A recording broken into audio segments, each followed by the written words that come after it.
자, 블랙리스트 사실은 상당 부분 얘기했기 때문에 근데 뉴스레터를 못 보신 분들도 꽤 있겠지만 이번 뉴스레터는 기회가 되시는 회원님들은 꼭 링크 타고 들어가서 정독해 보셨으면 좋겠습니다. 왜냐면 블랙리스트 사건 우리가 대충 안다고 생각하는데요. 잘 몰라요. 이게 조금씩 달라요. 이명박 때 일인지 뭐 예를 들면 박근혜 때 일인지 문재인 때 일인지 누가 국정원이 어디에 있었고 문체부가 어디에 있었고 문체부도 장관도 2명 있고 막 여러 가지 연관들이 많잖아요. 그리고 어떤 판결은 예를 들어 블랙리스트에서 부정적이었는데 어떤 판결은 그걸 굳이 무죄로 준 것도 있고 그렇기 때문에 이 하나로 다 깔끔하게 정리가 안 됩니다. 사건은 사실은 한 가지 성격인데 거기에 대한 판단과 여러 가지 그 버전들이 너무 많아. 그러니까 우리는 그냥 대충 얘네들이 잘못했었겠지 뭐 이렇게 받아들이잖아요. 그래서 그들이 돌아오고 있어요.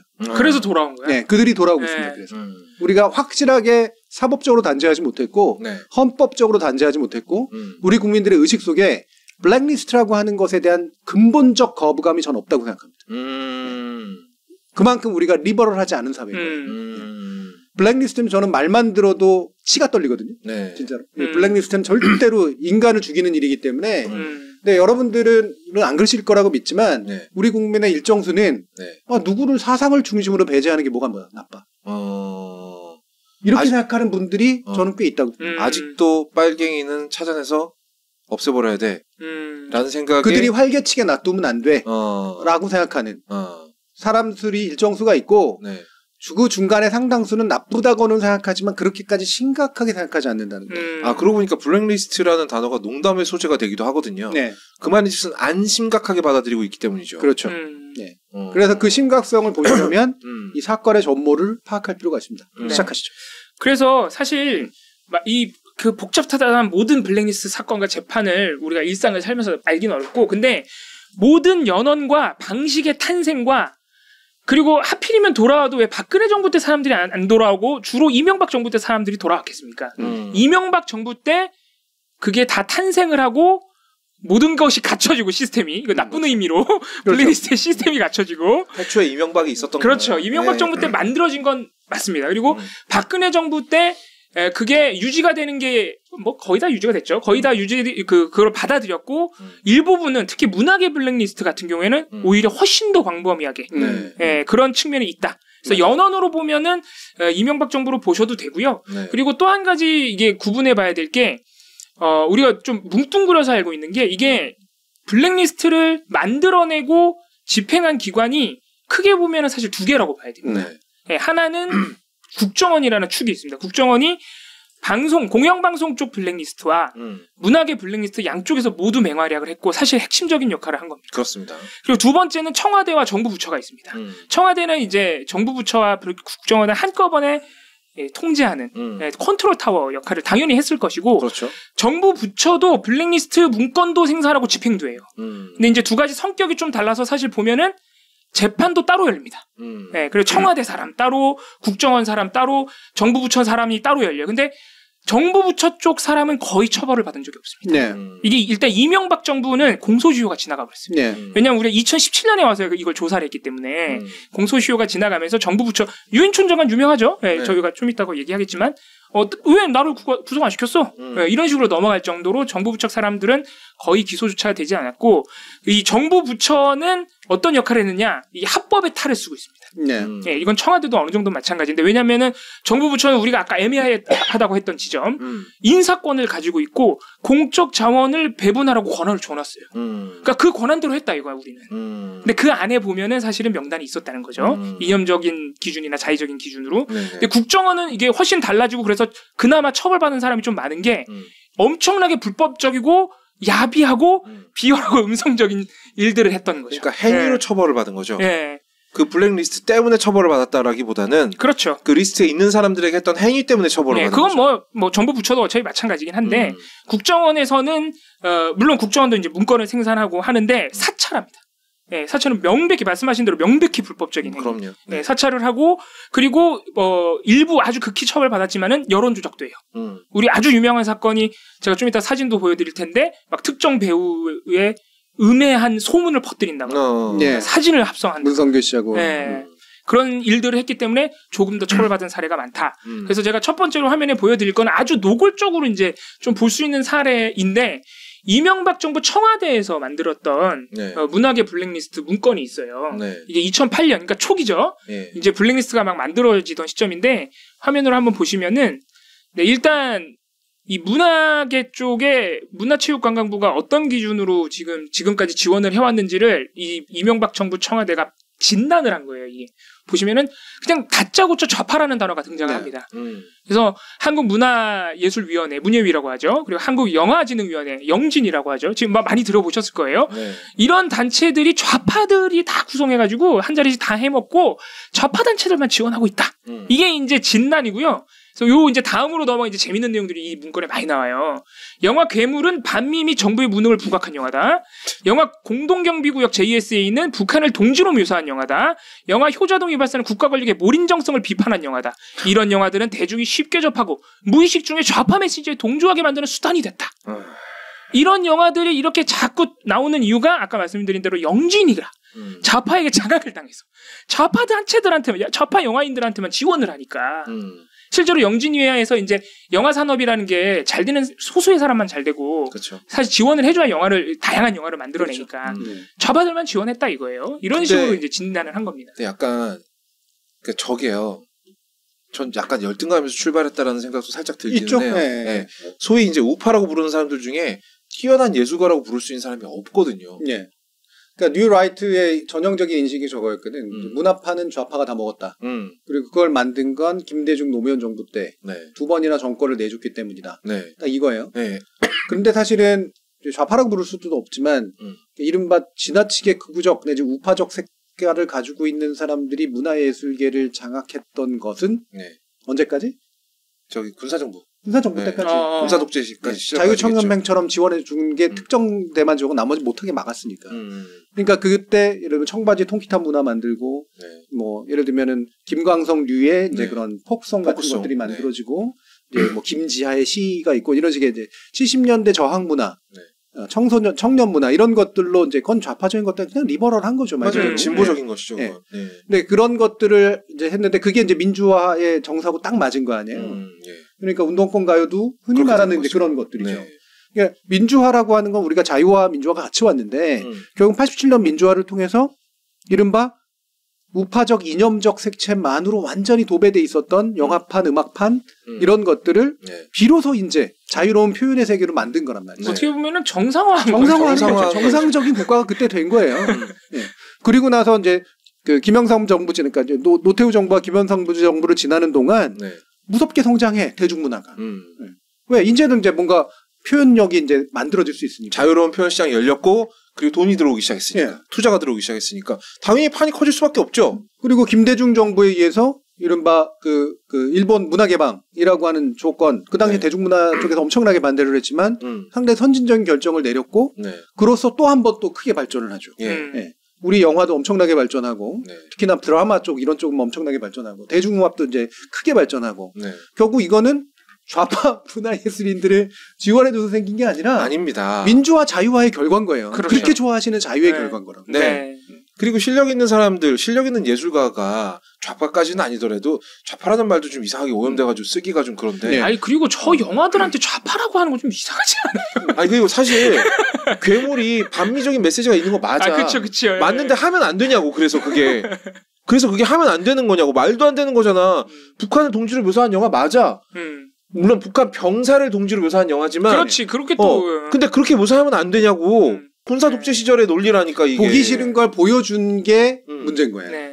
그러니까 내가 그걸 보기 싫어하는 게 문제라는 생각은 안 하고 보여준 놈이 문제라는 거 아니야. 그러니까 이게 제가 왜 그 청와대 문건을 자꾸 보여드리냐면은 청와대하고 문체부에서 문건을 남겼다는 건 최대한 합법적으로 보이게 썼다는 거거든요. 그나마. 그런데도 이런 상태라는 거예요. 그래서 제가 그걸 보여드리려는 건데 그래서 이 청와대 블랙리스트 문건에서 어떻게 집행할 것이냐 이 일을 이 청와대 문건 안에는 그래서 구체적으로 단체명까지 나오진 않고요. 한번 화면 보시면은 이런 식으로 이제 문체부의 일종의 지시를 하는 겁니다.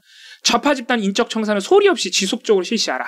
예술이 영진이 내부 좌파 실무자들을 청산할 필요가 있다. 이게 이제 밑으로 내려가면 아까도 말씀드렸지만 문체부에는 실제로 영진이 예술이의 인사권을 가지고 있거든요. 추천권을 가지고 있어요. 아니면은 그러니까 문체부한테 이제 지시를 내린 거죠.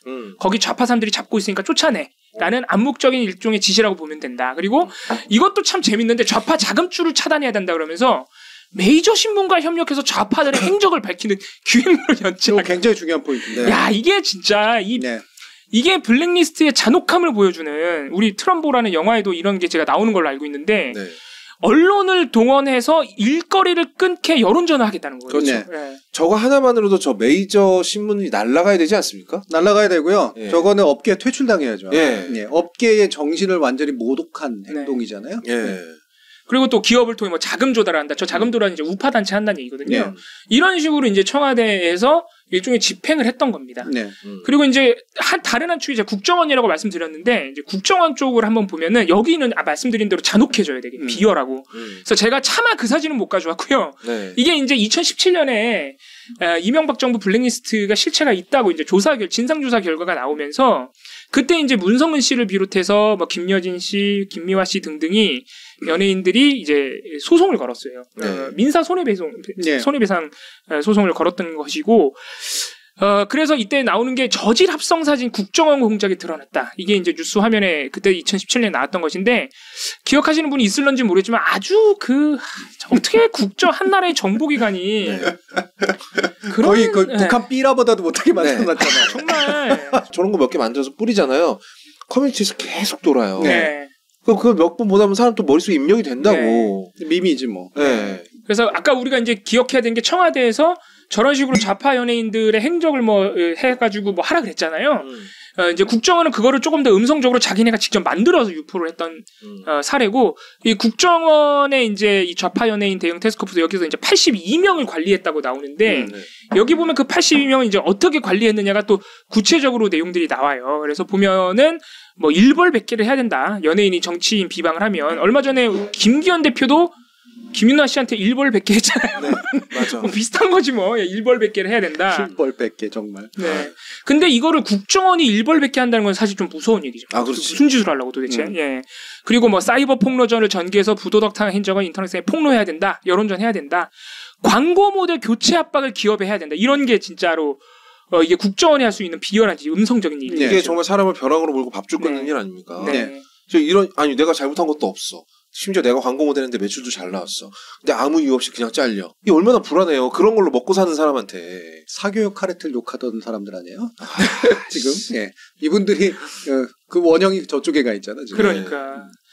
그래서 아까 말씀드린 그 문성근 씨 등 배우 36명이 이명박 전 대통령과 원세훈 전 원장을, 그때 당시 국정원장이니까 손해배상 청구 소송을 했던 거고요. 지난 17일에 법원 1심 판결이 나왔습니다. 이게 엄청 오래, 거의 5년이 걸렸죠. 1심 판결 나오는데 지금 2017년 11월쯤에 소송을 걸었는데 1심 판결이 굉장히 전향적으로 나왔어요. 그래서 아까 저희가 말씀드린 대로 잠깐 화면 보시면은 일단 블랙리스트 실체를 인정합니다. 그런 일을 한 게 맞다. 명단을 작성해가지고 관리했고 특정 이념적 성향을 가졌다는 이유로 불이익을 준 게 맞다. 지원 배제 명단을 작성 관리했다라고 딱 실체를 인정을 했고요. 그러면서 이 36명에게 각각 500만 원씩 배상하라. 라는 판결이 나왔습니다. 이명박과 원세훈이. 이명박과 원세훈이. 개인이 이제 배상하도록 됐죠. 그래서 이게 아마 1억 얼마일 거예요. 다 합치면은. 그래서 그런 판결이 나왔고, 그리고 이 판결이 또 하나 주목되는 게, 제가 화면에 다 쓰진 않았지만은 헌법과 법률에 위배된다.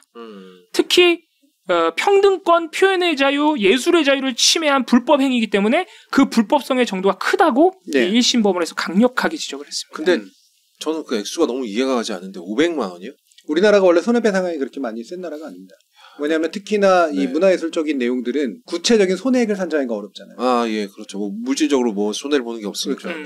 손해배상 액수가 너무 작다 이렇게 생각을 했는데 블랙리스트의 실체를 인정하면서 손해배상 책임까지 인정한 게 그거 자체가 엄청 이례적인 일이라고 그러더라고요. 원래 민사소송이라고 하는 건 국가의 직접적인 형사적 책임을 묻는 건 아니기 때문에 그래서 아쉬움이 좀 있지만 이제 그건 나중에 또 얘기할 그런 이제 법원 판결 때문에 이제 그런 거고요. 근데 민사도 우스운 게 아니거든요.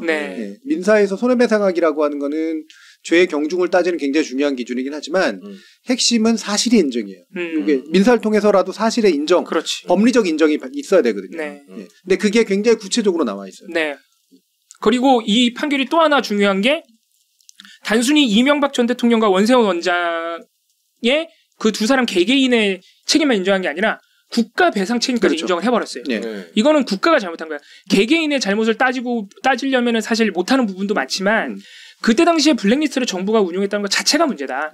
근데 공소시효가 지났다. 그렇죠. 그래서 국가 배상은 인정이 되지만 배상을 물릴 수는 없다라고 판결을 해서 거기에 또 하나 의미가 있고 제가 이건 저는 개인적으로 생각한 건데 저도 제가 방금 전에도 말씀드렸지만 이게 블랙리스트를 실행하고 생산하는 축이 두 축이거든요. 청와대하고 국정원 두 축인데 그 두 사람의 책임을 동시에 다 인정했다는 것도 저는 대단히 중요하다고 그렇죠. 생각합니다. 둘의 관계가 굉장히 밀접했다라고 하는 거. 자꾸 피하려고 그러잖아요. 쟤네들만 만들었다 이런 식으로 하니까.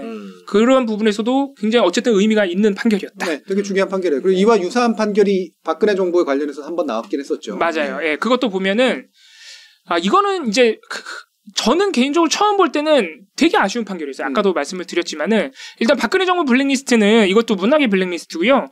제가 오늘 방송자강 얘기는 안 하겠지만 방송자강은 거의 비슷한 수준으로 두 정부에서 됩니다. 네. 근데 문학의 블랙리스트는 박근혜 정부에서 훨씬 더 커졌어요. 네. 이게 아까는 제가 국정원에 82명 관리했다고 말씀드렸는데 이명박에서. 네. 근데 화면 보시면은 일단 박근혜 정부로 넘어오면 문체부에서 관리했다고 2017년에 인정한 것만 총 9,473명입니다. 네. 와. 9,473명을 지원 배제 명단에 써놨대요. 네.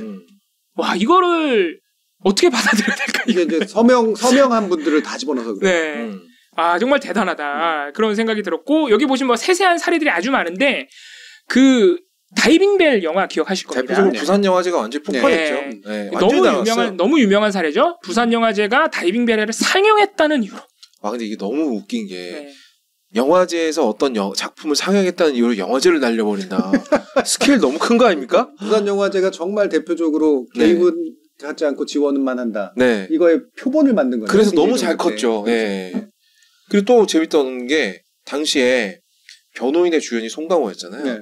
당시에 한국과 영국 교류 문화제 영화제라는 게 있었어요. 그래서 각자 이제 송강호 배우가 나온 영화들을 서로 이제 틀어보고 또 우리나라에서는 영국 영화들을 틀고 이런 식으로 했던 거죠. 근데 마침 또 박근혜 대통령이 여기 갔네. 근데 그 교류 영화제에서 송강호가 주연한 작품 다 빠졌어요. 심지어 개막작이 송강호가 주연한 다른 영화였어요. 변호인 말고. 그래도 눈치 봐서 변호인 말고 다른 영화를 개막작으로 했는데 그것도 날려버렸어. 그러니까 아예 영화제인데 우리나라 최고의 배우가 나온 영화가 한 편도 없는 거야. 그런 정말 촌극도 있었어요. 네. 아무튼 그런 수준으로 어떻게 보면은 더 노골화된 게 이제 박근혜 정부 때의 블랙리스트인데 박근혜 정부 블랙리스트에서는요. 문체부 장관이 기소가 돼서 재판을 받았어요. 조윤선 장관. 이명박 정부 유인춘 장관은 왜 안 그랬지? 아까도 말씀드렸지만 공소시효도 지나고 너무 막 2017년에 와서야 조사가 됐는데 그러면은 박근혜 정부는 왜? 일단 시기적으로도 빨랐고요. 국정농단 이제 그렇죠. 수사에 의해서 만들어진 일이죠. 국정농단 수사 과정에서 수사 대상에 포함되었기 때문입니다. 이거를 자꾸 유인춘 장관이 아니 그러면 나도 구속시키지 이런 식으로 얘기할 게 아니다. 그런 상황이어서 그래서 이게 판결까지 나온 상황인데 아직 이게 파기환송된 다음에 확정 판결은 아직 안 나왔어요. 근데 이게 파기환송됐다는 게 중요한 건데 김기춘 청와대 비서실장하고 조윤선 장관이 두 사람 모두 이 블랙리스트로 직권남용이 2심까지 인정이 됐습니다. 그래서 이것도 2심까지는 굉장히 역사적인 판결이라는 평가가 나왔어요. 블랙리스트로 이렇게 직권남용을 인정한 것은 역사적인 의미가 있다고 그랬는데 2020년 1월에 이게 대법원에서 직권남용을 인정하지 않고 파기환송시킵니다. 그래서 화면을 보시면 이게 조금 복잡한 얘기긴 한데 제가 이해한 대로만 말씀을 드리면 대법원에서 파기환송한 이유가 직권남용이 이제 두 가지로 이제 구성이 된대요. 첫 번째는 공무원이 실제로 직권을 남용했느냐. 그래서 두 번째는 그 직권을 공무원이 남용해가지고 의무에 없는 일을 다른 사람한테 하게 억지로 시키거나 그렇지. 아니면은 권리 말 그대로 권리 행사 방해라 그러죠. 권리를 행사하는데 방해를 했거나 요 두 가지인데 대법원이 파기환송한 이유를 보면은 이 김기춘 실장이나 조윤선 장관이 일단 직권을 남용한 건 맞다고 인정을 하더라고요. 왜냐하면은 영진이나 이런 데 문체부한테 그런 지시를 내린다는 것 자체는 장관의 직무에서 벗어난 건 맞다. 그런데 그 다음이 문제인데 그런데 그 지시를 받고 문체부 공무원들이 한 일이 과연 의무에 없던 일이냐. 과거에도 문체부에서는 이런 지원할까 말까 하는 것들을 결정해 왔다. 그런 권한을 그동안 우리가 줘왔는데 이런 부분에 있어서 갑자기 이것만 의무에 없던 일이라고 하면은 이상해진다. 근데 배제 의무가 있었다는 것도 너무 웃기지 않습니까? 그러니까 이제 지원이라고 하는 게 모두를 지원해 줄 수 있는 게 아니다. 네. 요 논리예요. 그러니까 선별한 그렇죠. 것이다. 원래 그럴 권한을 우리가 줬었다. 네. 그동안 결국은 정상적 선별 과정 내지 네. 이미 해왔던 선별 과정과 근본적인 차이를 발견할 수 없느냐 있느냐 이 문제에 대한 판단인 거죠. 네. 정말 사태말 더럽게 보수적이네. 그리고 그리고 정말 꽉 막혔네 정말. 똑같은 이유로 지금은 대법원장 후보자가 돼 있죠. 조희대 대법관이 조희대 대법관은 소수 의견으로 아예 무죄를 내렸어요. 왜냐하면 이때 파기환송될 때도 일부는 유죄가 됐습니다. 예를 들어서 공무원을 해임시키는 이런 거는 유죄로 그대로 인정이 돼 있었는데 조희대 대법관은 이제 공무원이 직권을 남용한 것도 아니라고 봤어요. 김기춘 실장이. 그러면서 뭐라고 했냐면 아까 우리가 말했던 직권 남용을 이런 식으로 폭넓게 적용하면 앞으로 정치 보복에 이용될 수 있다. 이런 의견을 소수 의견으로 또 남겨놨습니다. 그래서 이분이 만약에 원장이 된다면 환경부 블랙리스트 사건 다시 맡겨야 돼요. 판결 다시 해야 돼요. 다시 해야 되죠. 이미 유죄로 인정된. 그러니까 심지어 환경부 장관은 소속 기관장에 대한 인사권이 있어. 그러니까 인사권을 썼는데 지원 배제 문제만 아니라. 이거는 지원 배제니까 사실 인사권과는 또 다른 문제거든요. 문학의 블랙리스트는. 아무튼 판결이 이렇게 나와서 제가 이해한 건 맞는지 모르겠는데 아무튼 직권남용에 대해서 해석이 이렇다는 거죠. 그래서 이 부분은 사실은 이제 돌려보냈다는 얘기는 다시 잘 알아봐라는 얘기이기도 하지만 동시에 말하면 성립되기 어려울 것 같다. 그러니까 니들이 하급심에서 알아서 좀 정리해서 올려라 이런 얘기라서 유죄 인정받기는 어려울 것 같아요. 그래서 이 부분은 좀 문제가 있는데 또 한 가지 판결이 박근혜 정부 문학의 블랙리스트에 대해서 손해배상 판결은 남았어요. 국가 손해배상. 그래서 국가 손해배상이 인정이 됐거든요. 그거를 또 윤석열 정부에서 아마 항소를 해버렸죠. 항소한 이유 뭘까? 뭐예요? 내가 지금 하고 있는 일인데. 진짜 이유? 제가 생각해보니까 그 판결을 뉴스레터에 안 넣었다. 그 판결도 되게 중요한데. 그 판결도 중요한데. 그게 먼저 나왔어요. 그래서 그게 먼저 나와서 요번에 이명박 정부에 대해서까지 나왔으니. 맞아요. 민사 두 건에서 1심이긴 하지만. 둘 다 두 건에서 블랙리스트 있었고 문제가 있었고 위법적이었고 반헌법적이었다. 그래서 손해배상 책임이 국가에게 있거나 또는 개인에게 있다라고까지는 두 민사 1심에서 나왔습니다. 전부 다 인정된 거예요. 근데 지금의 국가가 그걸 항소했다는 것 자체가 굉장히 중요한 시그널이라고 이제 보고요.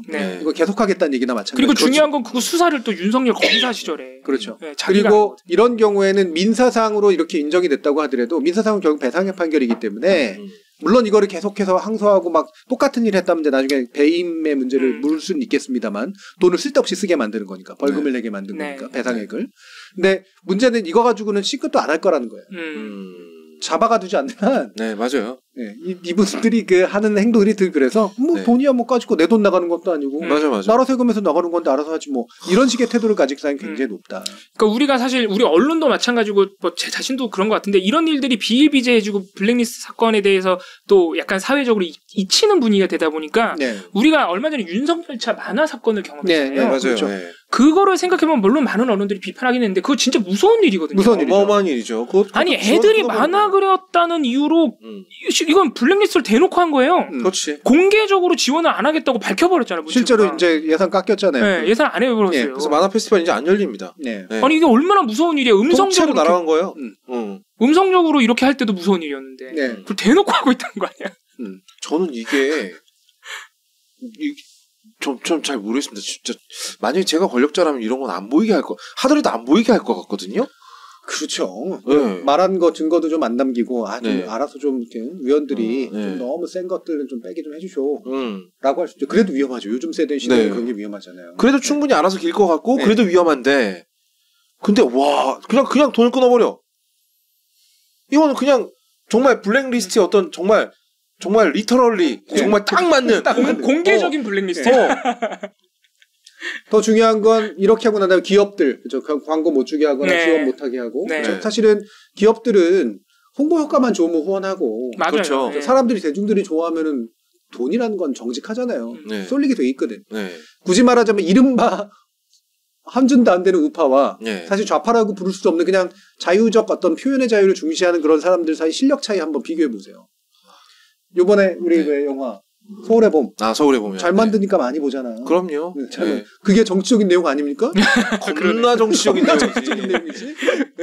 그 좌파 얘기라고 얘기를 참 할 수는 없겠지만 뭐 그 대통령이 뭐 법 저기 법대 다닐 때 전두환을 사형에 모의 재판에 사형에 처했고 도망 다녔다를 그렇게 신화처럼 얘기해 버렸으니 그러다가 전두환은 정치는 경제는 잘했다 뭐 이따 얘기하고 그랬으니 이런 모순을 어떻게 견딜 수는 잘 모르겠습니다만 당장 아주 정치적인 사건에 관련된 이야기도 잘 만들면 많이 보고 호평 나옵니다. 그 지금 뭐 거의 공공연하게 빨갱이로 찍혀 있는 우리 정우성 배우 있지 않습니까? 사실 정우성 배우의 영화계 가장 절친 중에 한 명이 김성수 감독이에요. 그러면은 그 배제의 논리라면 이분들도 다 배제돼야 돼요. 그렇죠. 우리나라 영화 여러분들이 보시면 공공이나 국가의 자금이 안 들어가는 영화 한 편도 없습니다. 아 그럼요. 기본으로 들어가요. 영화를 만들 때. 왜냐하면 우리 티켓값에 영화 진흥을 위한 돈을 여러분들이 내시는 거예요. 티켓값에 포함돼 있잖아. 몇 %씩. 그리고 이게 영화 진흥 기금이 되거든요. 이거 계속해서 일몰 연장해가지고 아직도 유지가 되고 있는 걸로 알고 있는데 그게 여러분들이 영화를 좀 더 싸게 볼 수 있는데 그 돈을 내주시는 거예요. 그 돈을 배정하는데 국가가 우리의 뜻하고 돈 낸 사람의 뜻하고 상관없이 영화를 지원을 한다고 생각해 보세요. 블랙리스트가 사실 이렇게 엄중한 의미를 담고 있는데 그렇죠. 우리 언론이 어떻게 보도하는지 제가 사례를 하나만 가져온 게 왜냐하면 보도를 안 한다고 보셔야 돼요. 정말 2분 남았어요. 그러니까 빨리 하겠습니다. 화면 보시면 안 하는 와중에 보도를 블랙리스트의 개념 정말 진정한 블랙리스트 의미를 어떨 때 인용하느냐? 문재인 정부 욕할 때 인용하니까. 그러니까. 근데 나는 이게 너무 이해가 안 가는 게 좀 보세요. 제가 그냥 요약해 말씀드리면 문재인 정부 산업통상자원부 백윤규 장관이죠. 월성 1호기 조기 폐쇄하려고 공무원들 쪼아가지고 경제성 조작하게 했어. 그리고 통계도 조작해서 문재인 정부 청와대가 이런 일은 말이야. 이건 물론 검찰 내부에서 이런 말이 나왔다면서 검찰 내부로 인용하는 것이긴 한데 이렇게 문재인 정부 산업부하고 문재인 정부 청와대가 통계 조작하고 공무원들 쪼은 건 박근혜 정부 문학의 블랙리스트랑 비슷한 일이야. 이렇게 얘기를 하고 있어요. 아, 박근혜 정부 문학의 블랙리스트를 인정해버렸네요? 그러니까 법원 판결이 나오니까 어쩔 수 없거든, 지들도. 검찰도. 겨우 두 사건은 이런 가능성과 맞닿아 있다. 이런 가능성과 맞닿아 있다. 이거 뭔 말이야, 저게. 가능성이 있으면 있는 거고, 뭐 맥락이 닿아 있으면 닿아 있는 거지. 가능성이 맞닿아 있다는 뭔 말이야. 그래서 이게 방금 보여드린 문장이 이 기사의 마지막이거든요? 오히려 기사 마지막에 가면 뭔 말인지 모르겠죠. 왜냐면 그러면 박근혜 문학의 블랙리스트를 설명을 좀 해주든가. 뭐가 비슷하다는 거지. 그냥 그 어떤 제목이 갖고 있는 그런 부정적인 이미지만 끌어다 쓰는 거죠. 그러니까 예를 들면 블랙리스트라는 말이 원래는 물론 이제 차별과 배제를 위해서 만들어진 그런 명단이라는 뜻을 가지고 있기 때문에 뭐 보편적으로 쓰일 수 있습니다만 문화예술계의 블랙리스트와 우리 공우리도 잘 뉴스레터에 적어놨던데 인사권을 작동시키는 기관장에서 누구를 배제하고 누구를 뭐 집어넣고 이러는 것과 이게 동일한 문제냐? 그러니까 그게 문제인 거예요. 이게 동일한 계위가 아니거든요. 이거는 훨씬 더 예를 들면 모호한 영역으로 봐야 될 게 인사권에 관련된 영역이고 정책 방향하고 맞는 거니까 정책하고는 상관이 없이 말 그대로 자율적으로 움직이는 문화예술인들에 대한 누구의 돈도 아닌 우리의 돈을 정부라는 작자들이 지들끼리 짜서 돈 안 주고 쫓아내고 배제하고 차단하고 이런 일을 하는 게 똑같은 블랙리스트라고 볼 수가 있냐는 거예요. 그러니까. 분노가 어디로 향해야 되는가. 그러니까 쉽게 말하면은 기관장에 대한 인사권을 뭐 잘못 휘둘렀다고 쳐요. 솔직히 말하면 거기 세금 내 돈 안 들어가잖아. 그렇지. 근데 아주 극단적인 얘기. 그러니까 아주 쉽게 얘기하자면 굳이 말하면 자리 다툼이지 뭐. 그렇죠. 근데 문학의 블랙리스트는 내 세금을 잘못 쓰는 거란 말이죠. 그렇지. 낭비하는 거란 말이죠. 그럼 또 이제 이런 사람 일간 베스트 있는 애들은 또 이런다. 나는 극장 영업으로 안 가서 세금 안 냈는데? 좋겠네 아주. 얘네들이 딱 이준석이 말하는 게 딱 이런 식이야. 딱 이래. 아니 그 영화값에만 들어가는 게 아니라니까. 그러니까 그렇게 얘기해도 못 알아. 내 알바임? 뭐 이런 식으로 나와버리니까 대화가 안 되는 거죠. 저는 방금 전 그런 기사가 꽤 되는데 인사권까지는 그래도 무슨 말인지 이해는 하겠어요. 어쨌든 사람에 대해서 이렇게 가른다는 얘기니까. 아니 통계 조작은 너무한 거 아니에요? 통계 숫자를 뭐 좀 과장했다는 건데. 그거는 블랙리스트랑 아무 상관이 없잖아. 그러니까 어느 정부나 약간씩의 그 통계 가지고 되게 민감하니까 작동을 했기 때문에 다 뒤지면 조금이라도 문제될 만한 거 다 나올 겁니다. 근데 그게 용납 가능한 수준이냐. 아까 대법원 판결문에 나오는 것처럼 실제로 그러한 일들을 기존 정부부터 어느 정도 수준까지 했는지를 알아보면 되죠. 그렇죠. 파기환송을 해야지 그럼. 맞아. 그럼 되지. 문화예술 블랙리스트랑 특히나 이명박 박근혜 정부가 아까 했던 것처럼 그렇게 했던 거는 이건 우리 사회를 1987년 이전으로 되돌리는 일이거든요. 1987년 이후로 우리가 얼마나 발전했습니까? 뭐 때문에 발전했습니까? 근데 그 이전으로 돌리는 일이에요. 그 이전에는 차라리 블랙리스트 없었어. 맞아. 예. 그냥 지하에서 저항하면서 그냥 문화예술 했지. 국가에서 돈 탈 생각도 못했어요 그때는. 아예 생각도 안 했지 진짜. 근데 지금 뭡니까? 이미 만들어진 예술위원회라든가 이런 조직들이 기본적인 성향상 자유적인 어떤 성향을 가질 수밖에 없는데 그걸 좌파라고 부르고 직원들도 처단해야 된다라고 나오잖아요. 왜? 직원들이 그 실무를 담당하는 사람들이니까. 좌파들이 지원하는 실무. 장관 바꾸고 기관장 바꿔가지고 안 된다는 얘기지 뭐. 예. 뭐냐고 이게. 그러면 도대체 이분들에게 좌파 소리 안 들으려면 어떻게 살아야 되나? 네. 그거는 답이 없습니다. 예. 제가 예전부터 KBS, TBS에 얘기했잖아요. 당신들이 중립 코스프레 한다고 해가지고 저들이 가가지고 너 잘했다고 공정하니까 내가 너 봐줄게 이럴 것 같냐고. 그러니까 지금 딱 그 일이 벌어지고 있잖아 지금. 마음에 안 들면 다 좌파인데 블랙리스트를 작성하고 주홍 글씨를 새기고 먹물을 가지고 경을 치는 사람들은 자기가 권력과 자원을 쥐고 사적으로 편취해서 생기는 행동이잖아요. 그들이 결정하는 거예요. 그들이. 마음이야. 자기네 마음이야. 객관적이고 우리의 어떤 상황이 중요한 게 아니에요. 걔네들 마음이라고. 근데 그 좌파 소리 안 듣겠다고 기계적 지킨답시고 말도 안 되는 프로그램 만들어 놓고 말도 안 되는 진짜 말도 안 되는 사람들 데려다가 마치 양쪽 의견을 다 듣는 듯한 스탠스를 취하고 그래봐야 지금 똑같이 얻어 터지잖아. 블랙리스트엔 답이 없다. 그냥 법원이 잘 판결해주고 헌법재판소가 판결해줘야 된다. 그래서 이제 좀 이따 트럼프로 바로 이제 이어서 하게 될 텐데요. 이런 상황이 벌어지면 결국은 이 저지선은 두 개뿐이 없어요. 하나는 시민의 의식입니다. 시민들이 이거에 대해서 정말 불가치화를 해야 돼요. 맞아. 뭐야, 니들 너무 후진 거 아니야? 어떻게 이런 짓들을 할 수 있어? 라고 얘기를 해야 돼요. 이게 되게 중요합니다. 그래서 예를 들면 프로파간다 영화, 국가 돈 들어간 프로파간다 영화는 쫄딱 망해야 되고요. 아무리 정치고 이념을 다뤘다라고 하더라도 훌륭한 것들에 대해서는 상업적인 성공을 줘야 돼요. 그럼요. 거기에 기업들이 후원하는 데 돼야 되고 후원 안 하는 기업들 망하게 만들어야 되고 그런 것들은 자유적 선택에 의한 것들이니까. 근데 이게 우리가 가지고 있는 반응이 저는 우리 사회는 이 정도 사회는 됐다라고 생각하는데 그냥 쟤네들 다 잘못했던 애들이니까 다 잘못했었겠지 정도의 수준으로 받아들인다는 거예요. 아, 그럼 안 되죠. 진짜로. 두 번째, 사법부입니다. 사법부. 판결. 사법부가 이건 판결로 명확하게 보여줘야 됩니다. 사법부가 민주주의 최후 보루다라고 하는 말은 약간 과장돼서 쓰이는 말입니다만 이럴 때는 맞아요. 왜? 국가 권력을 특정 정부가 독점해서 쓰거든요. 실제로 행정부가 국가 권력의 거의 대부분을 담당하기 때문에. 근데 이들이 인권을 침해하고 이런 문화예술을 침해하고 표현의 자유를 침해하고 이건 사법부가 건드려주지 않으면 그들이 집권하는 동안은 누구도 못 건드려. 입법부가 할 것 같으세요? 못합니다. 입법부 안 되죠. 입법부가 거부권 하면 돼요. 거부권 쓰고 그렇죠? 국정감사 거부하고 국정감사 나와서 왜 뭐 이러면서 말싸움이나 하고 있으면 시행령을 막 다 해버리고 그 행정부를 입법부가 통제할 수 있을 것 같으세요? 사법부는 못합니다. 이거. 그러면은 교수님은 최근에 나왔던 일련의 이 블랙리스트 판결에 대해서는 그래도 좀 좋게 평가하시겠네요. 그나마 아쉽지만 민사라도 이렇게 나오고 있기 때문에 사법부가 그나마 제정신으로 지금 얘기하고 있다라고 하는 거예요. 좀 이따 보게 될 트럼프에서 사법부가 제정신이 아니었다는 게 나옵니다. 그럼 정말 얼마나 끔찍해지는지가 나옵니다. 아마 여러분들이 보신 분들은 알겠지만 미국이란 나라가 이렇게 후진 나라였었어. 아이고 할리우드가 이런 정도 있었어. 그 이유가 뭐예요? 바로 대법관 구성이 잘못돼 있었고 이상한 판결을 낼 수밖에 없는 조건이었기 때문에 그랬습니다. 다시 말하면 대법원의 사법파가 옛날부터 있었거든요. 미국은. 그것에 그냥 그 사례가 그대로 보여줘요.